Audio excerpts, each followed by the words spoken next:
Do you feel the need? The need for leads? The reality for most of us as business owners is that we rely on consistent sales for both business growth and ongoing viability. Those sales don't come from simply throwing content and offers at strangers on the internet. Instead, we need a steady flow of motivated, qualified leads. Inside the Takeoff program, we are currently preparing for Leads at Speed. This is a 2-week event to flood your inbox with those high-intent, hot leads. But if you'd like to join us, the doors to the Takeoff program are closing on the 7th of March. So make sure that you head to tashcorbin.com/takeoff and check it all out today. And if you'd like to join us for Leads at Speed, make sure that you enroll before the 7th of March. That link again is tashcorbin.com/takeoff. Let's face it, there is so much advice out there about how you should be pricing your products and services. Everyone seems to have an opinion about what an appropriate price point is for your products and services. And it's based on a bunch of their assumptions. It's based on a bunch of random money rules and money blocks in a lot of cases. And what this can cause is that we have this really disoriented feeling about what is an appropriate price and what we want to be charging. And what I call this is pricing dysmorphia, right? We end up looking at our pricing and seeing something that's not there. And instead, what I want us to do is to have the ability to price based on what works for us as individuals, what works for our audience, what works for our business model. So in this episode of the Heart Centered Business Podcast, I'm going to help answer the question, do you have pricing dysmorphia, and how to address that and look for strategies that are going to help you price appropriately in a way that works for you and feels amazing. This is episode number 465 of the Heart Centered Business Podcast, which means you can find all the relevant links and the show notes for today's episode over at tashcorbin.com/465. And because it's day 4 of Tashmas, there's also a spectacular gift today, an opportunity for us to work together super cheap. So you definitely want to take note of that link, tashcorbin.com/465. Let's dive in and see, do you have pricing dysmorphia? Hello, I'm Tash Corbin, a business strategist and mentor based on the Sunshine Coast in Australia. The mission of this podcast is to help heart-centered entrepreneurs to make more money, and in doing so, change the world for the better. This podcast was recorded on the lands of the Gubbi Gubbi and Jinnaburra people. Always was, always will be Aboriginal land. Now, I will say when it comes to pricing dysmorphia, it can impact people both in having their products overpriced as well as underpriced. And ultimately, the way that we ensure that we are pricing in a way that works for us and works in our business is to validate our pricing with evidence. Evidence that we have priced effectively, evidence that the price is appropriate for the level of sales that we want to make, for the income that we want to make, for the market pricing sensitivity, for something that feels deeply aligned for you as well. So what we want is to validate your pricing with evidence. Now, one person's opinion is not evidence. Feedback from someone who is not your ideal client or not quite ready to work with you is not evidence. A coach telling you on a sales call that you are completely undercharging is also not evidence. In fact, coaches and business strategists and mentors and marketing specialists in particular use that as a strategy to reduce your resistance to buying from them. It's a marketing technique to help you see that if I just pay you $10,000 to work with you, you're going to help me quadruple my prices. And therefore, I'm going to be making way more money, even if I just make the same amount of sales. And so it's actually a sales technique based on reducing your resistance to working with someone and buying from someone because you're magically picturing yourself making way more money if you put your prices up. So I am always very, very wary of anyone giving you pricing advice if they are not someone you've paid to work with. If they are on a sales call, if you are talking to them about potentially working together, whether that be a conversation in DMs or email, or you're on a Zoom call with them, wherever you're communicating with them, if they are consistently in the sales process telling you you need to put up your prices, you should be a premium in the market, you should, if you're not being paid XYZ per hour, then you're undercharging.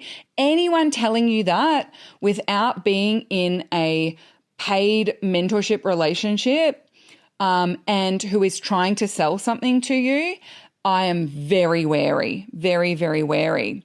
Now, also, I will say that having conversations with potentially ideal clients, promoting your offers and having a few people say it's not in their budget to purchase that offer, that's also not evidence. That is not evidence that you have priced too high. There will always be people within your audience for whom your price point may be a little high. And there is also no price low enough for someone who is a non-buyer. Saying it's not in my budget right now is one of the easiest ways for someone to reject you without making it about you. It's the age-old, it's not you, it's me. I just don't have the money. And so the way that we respond to when people say they can't afford to work with you is an important one to be mindful about. Now, I do have a previous podcast episode on that, and I will link to that in the show notes of what to do when people are saying to you that they can't afford your offer. But having a few people say that to you is not validated evidence that your price point is wrong or too high or too low. So I just want us to remember that we need to validate our pricing with evidence, and none of those things are evidence. One person saying you're too high or low, one person saying you're too much for me to work with, one coach on a coaching call saying, oh, you're way undercharging, or every coach on a sales call saying, oh, you're way undercharging, because it is a very, very consistent strategy in sales calls. None of that is enough evidence. One of the other ways I see pricing dysmorphia come up is where you may be making assumptions based on a very limited perspective that you have, whether that be because you've struggled with finances in the past and so you are coming from that default assumption, whether it be because the people that you spend time with or the networks that you have access to might be, working class families, people who, really have to work for every dollar, whether it be because your perspective is only that the only comments you're getting when you're promoting is people saying they can't afford it. And so you're just seeing it through one limited window.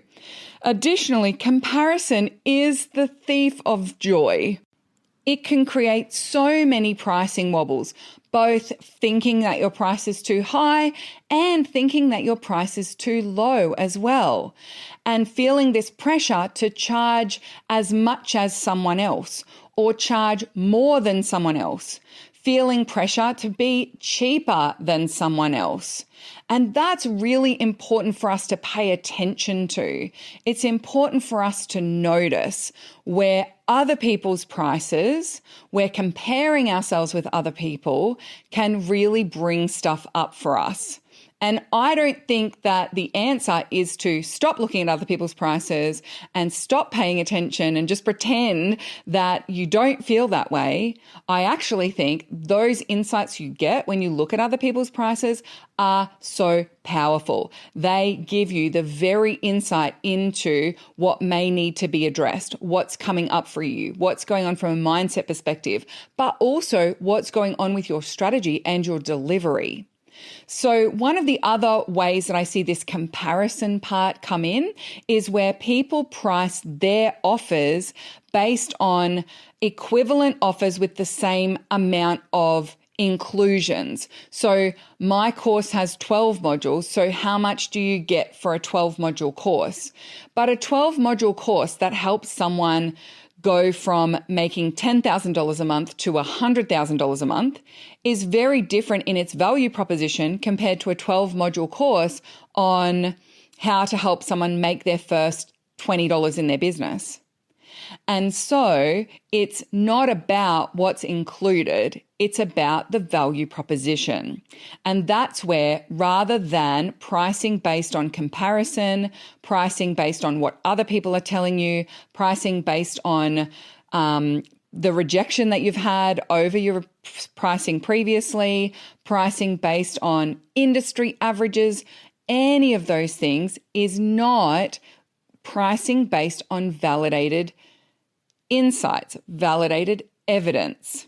So instead, I want to give you these 4 pricing strategies, 4 pricing approaches to help you collect that evidence to validate your pricing. So, number 1, it is easier to increase your price than it is to decrease your price.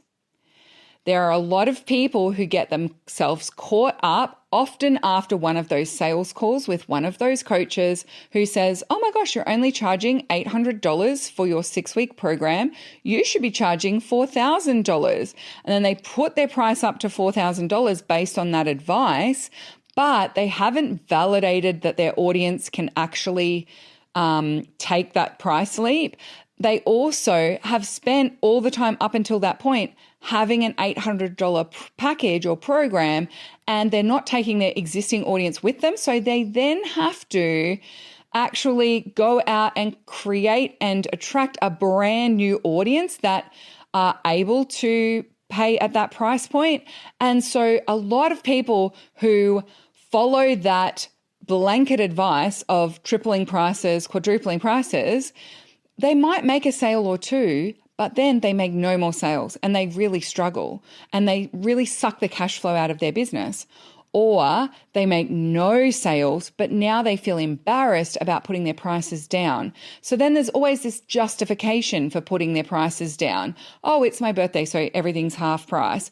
But actually, they've not sold anything at full price, and so they're feeling really uncomfortable. Also, this is what can push some people into pricing secrecy. So this is often the response that I see recommended and the response that I see people take, and I do not agree with it, that you keep all of your pricing at the higher price publicly, but then every single person who is interested in working with you then has to DM you about a special offer or DM you about working together. And slowly but surely, that pricing is removed from your website, from your social feed, from anywhere that people can actually get any insight into what your pricing is.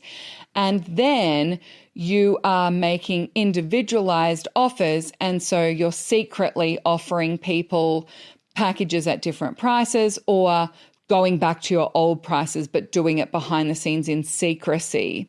And so it's much easier to put your price up than it is to go back on a price increase. So I always recommend, if you're unsure, just start with a lower price point. And once you've made 3 sales or 5 sales, you set the agenda of how many sales. Then you can put the prices up and you can use that price increase announcement as a way to generate more leads and more conversion, because it gets a few people off the fence as well. So you can validate your pricing by using incremental price increases, and start lower rather than starting up high in a space that you don't feel particularly confident in. The second strategy is then to collect evidence by making sales. And that's why I recommend start at a lower price point. Start at a price point that you are very comfortable with. And that way you can collect evidence that marketing and messaging works effectively for the price point you have. And then as you increase the price, you can test to what extent does that decrease your conversion rate, or to what extent does that decrease interest. And if it doesn't have an impact on demand, then you know you can stabilize at that price point. You don't have any additional price sensitivity at that price point. If there is additional price sensitivity, you know, okay, I really need to ensure that I am nailing my value proposition. I'm nailing my strategy here to get those conversions, and I'm nailing my audience growth so that I've got more and more leads flowing in. And then you can increase your price some more. And then you can increase your price some more. So that really is the evidence-based approach to pricing, and particularly in the early stages of your business. Number 3, do not crowdsource. Do not ask your audience what they would pay for something. Don't even ask your audience, if I was to put this on and it was $195, would that be a good price for you? Because you're crowdsourcing based on, one, an incomplete offer. You haven't actually done the work of finessing the value proposition, finessing the core message, understanding the needs that it's meeting in your audience, and testing it out by actually pitching the offer. So people will make assumptions about what's included, how they will value that, and therefore their pricing will be based on a bunch of assumptions and their limited perspective. But also I see people do this all the time, where they go into groups and they'll say, oh, what would you pay for this? And they get such a varying range of prices. And that's because they're not testing it with a validated hot lead for that offer. They're testing it with a bunch of strangers. To what extent do you know whether those people are actually your ideal clients or not? You don't know. And so what I see people do with this is they will either do that crowdsourcing and then go for the lowest price point, or they'll do that crowdsourcing and go for the highest price point, or they'll do that crowdsourcing and go for the most common price point.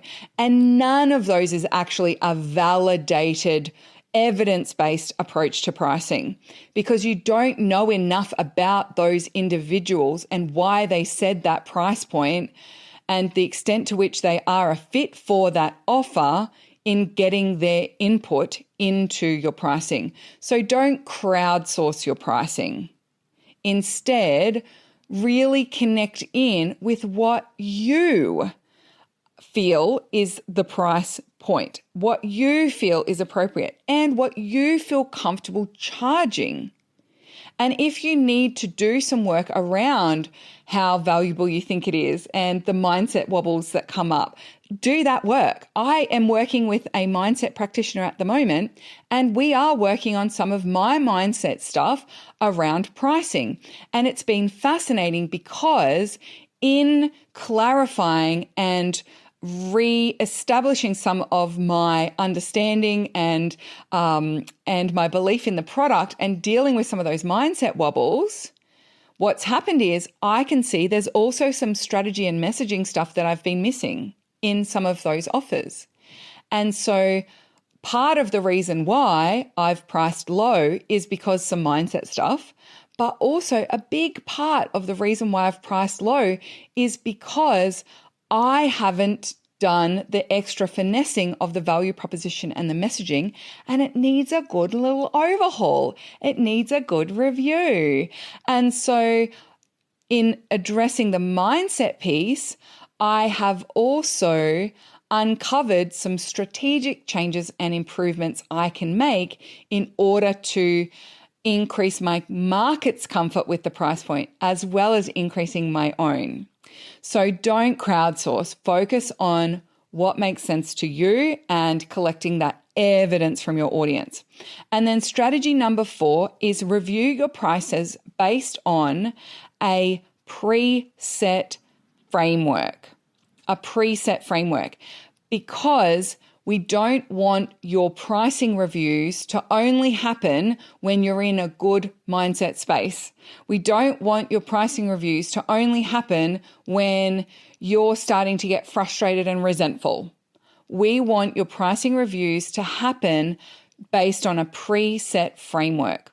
So some of the preset frameworks that I've used in the past are, if I make more than 5 sales a week of this offer, for 3 weeks, I will review and increase the prices. So that was, for example, when I was selling my 2-hour single sessions, I would aim to sell 5 at full price each week. And if I sold 5 at full price for 3 weeks within a couple of month period, then it's time to review and increase my prices. I've also used the number of clients I've worked with. So once I've done my VIP package with 10 people who've paid the current price, then I'm going to do a price increase because I have more experience having facilitated it now. I have more confidence in the process, and in getting those 10 VIP clients, I'll have grown my audience. I will have more leads in the pipeline, and so I will be increasing my prices from there. And then once I got into the space where I had quite a good comfy price point, I just set a date with myself in my CEO date every quarter of what products would I review the prices of. So just making them up off the top of my head because they're in my CEO date template that's at my computer.